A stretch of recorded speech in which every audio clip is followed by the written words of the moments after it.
আজি আমি মানি and banking চেপ্টাৰৰ পৰা কেন্দ্ৰীয় বেংকৰ মুদ্ৰাৰ যোগান আৰু ঋণ নিয়ন্ত্ৰণ কাৰ্যৰ বিষয়ে আলোচনা কৰিম।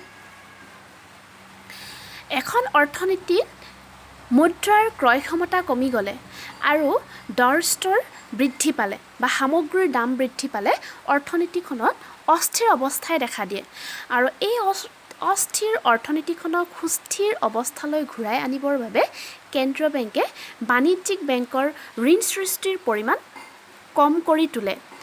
আনহাতে এখন অৰ্থনীতিত সামগ্ৰীৰ দাম যদি হ্ৰাস পায় তেতিয়াও অৰ্থনীতিখনত অস্থিৰ অৱস্থাই দেখা দিয়ে আৰু এই অস্থিৰ অৱস্থাৰ পৰা অৰ্থনীতিখনক স্বাভাৱিক অৱস্থালৈ ঘূৰাই আনিবৰ বাবে কেন্দ্ৰীয় বেংকে বাণিজ্যিক বেংকৰ ঋণ সৃষ্টিৰ পৰিমাণ বঢ়াই তোলে। এনেকৈয়ে কেন্দ্ৰীয় বেংকে বাণিজ্যিক বেংকৰ ঋণ নিয়ন্ত্ৰণ কৰি থাকে। এতিয়া আমি চাম কেন্দ্ৰীয় বেংকৰ ঋণ নিয়ন্ত্ৰণ পদ্ধতিৰ বিষয়ে। মূলতঃ দুটা পদ্ধতিৰে কেন্দ্ৰীয় বেংকে ঋণ নিয়ন্ত্ৰণ কৰে। প্ৰথমটো হৈছে পৰিমাণবাচক পদ্ধতি কোৱান্টিটেটিভ মেথড আৰু আনটো হৈছে গুণবাচক পদ্ধতি কোৱালিটেটিভ মেথড। পৰিমাণবাচক পদ্ধতি কোৱালিটেটিভ মেথড এই পদ্ধতিয়ে মুদ্ৰাৰ যোগান আৰু ঋণৰ পৰিমাণৰ ওপৰত প্ৰভাৱ পেলায়। পৰিমাণবাচক পদ্ধতিসমূহ হ'ল বেংক হাৰ নীতি। যিটো হাৰত কেন্দ্ৰীয় বেংকে বাণিজ্যিক বেংকক ঋণ প্ৰদান কৰে সেই হাৰকে বেংক হাৰ বুলি কোৱা হয়। বেংক হাৰ কম হ'লে বাণিজ্যিক বেংকৰ ঋণ প্ৰদান কৰিব পৰা ক্ষমতা বেছি হয় আৰু বেংক হাৰ বেছি হ'লে ঋণ প্ৰদান কৰিব পৰা ক্ষমতা কম হয়। দ্বিতীয় পদ্ধতিটো হৈছে মুকলি বা খোলা বজাৰ প্ৰক্ৰিয়া অপেন মাৰ্কেট অপাৰেশ্যন।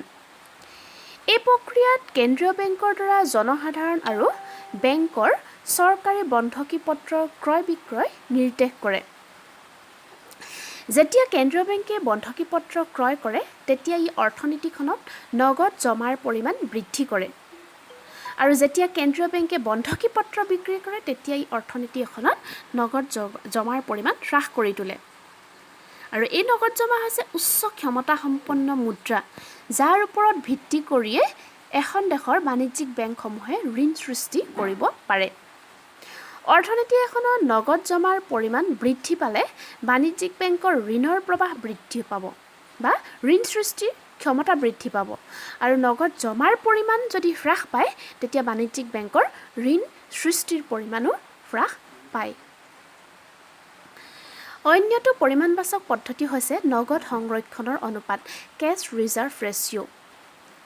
জনসাধাৰণে বাণিজ্যিক বেংকসমূহত টকা জমা ৰাখিলে যেনেকৈ তেওঁলোকৰ এটা নিৰ্দিষ্ট অনুপাত বেংকত জমা ৰাখিব লাগে ঠিক তেনেদৰে বাণিজ্যিক বেংকে তেওঁলোকৰ চাহিদা আমানতৰ এটা নিৰ্দিষ্ট অংশ কেন্দ্ৰীয় বেংকত জমা ৰাখিব লগা হয় আৰু সেই অংশক বা সেই জমা ৰখা অংশক নগদ সংৰক্ষণৰ অনুপাত বুলি কোৱা হয়। যদিহে নগদ সংৰক্ষণৰ অনুপাত বৃদ্ধি পায় তেতিয়া বাণিজ্যিক বেংকৰ ঋণ প্ৰদান কৰিব পৰা ক্ষমতা কম হয় আৰু নগদ সংৰক্ষণৰ অনুপাত কম হ'লে বাণিজ্যিক বেংকৰ ঋণ সৃষ্টিৰ ক্ষমতা বা ঋণ প্ৰদান কৰিব পৰা ক্ষমতা বৃদ্ধি হয়। 4 নম্বৰ পদ্ধতিটো হৈছে SLR ষ্টেটুটৰী লিকুইডিটি ৰেচিঅ' বিধিগত তাৰল্য অনুপাতৰ পৰিৱৰ্তন কৰি বা SLRৰ পৰিৱৰ্তন কৰি বাই ভেৰাইং SLR।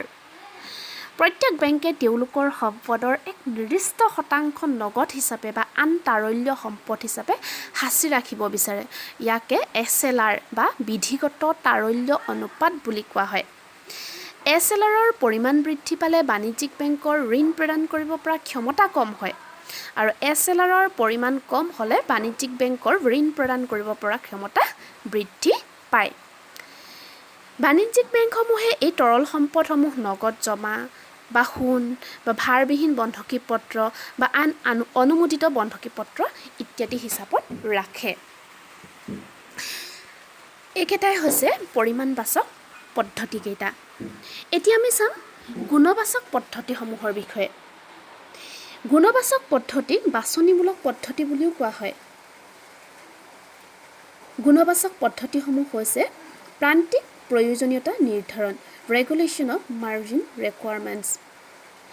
প্ৰান্তিক প্ৰয়োজনীয়তাই অনুমোদিত ঋণৰ পৰিমাণ আৰু ঋণৰ বাবে বেংকে বিচৰা বন্ধকীৰ মূল্যৰ মাজৰ পাৰ্থক্যক নিৰ্দেশ কৰে।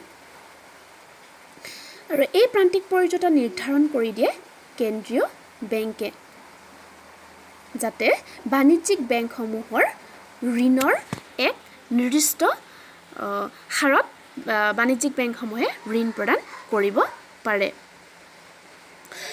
দ্বিতীয়টো পদ্ধতি হৈছে নৈতিক আবেদন, মৰেল সুৱেশ্যন।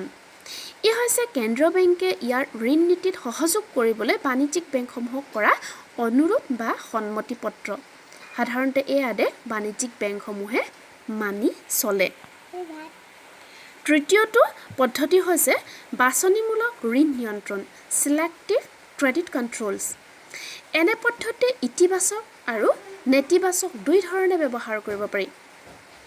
ইতিবাচক বা ধনাত্মক দিশত অৰ্থনীতিখনৰ কিছুমান নিৰ্দিষ্ট খণ্ড যেনে অগ্ৰাধিকাৰ প্ৰাপ্ত খণ্ডসমূহলৈ ঋণ উৎসাহিত কৰিবৰ বাবে কিছুমান উপায় পদ্ধতি প্ৰয়োগ কৰা হয়।